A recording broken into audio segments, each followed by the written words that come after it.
tasarlama workshopundayım. Hedefi Sishane Meydanı'nın daha kamusal, daha erişilebilir, daha yaşanılabilir bir meydan olması için neler yapabileceğini öngörüde bulunmak.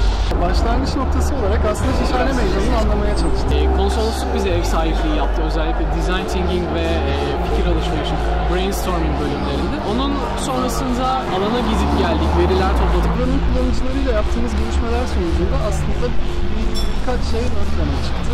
Biz de tasarımımızı biraz bu doğrultuda geliştirdik. Üçüncü günün başında malzemelerle birlikte alana geldik. Kullandığımız malzemeler plastik kasalar, ahşap paletler, çeşitli süngerler.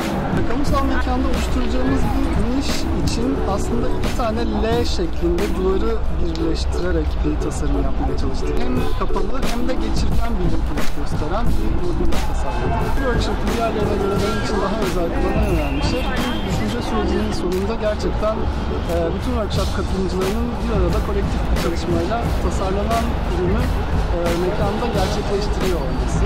Bu süreçte pek çok farklı disiplinler insanla çalıştım ve bu benim için çok keyifli, güzel, yeni bir deneyim oldu.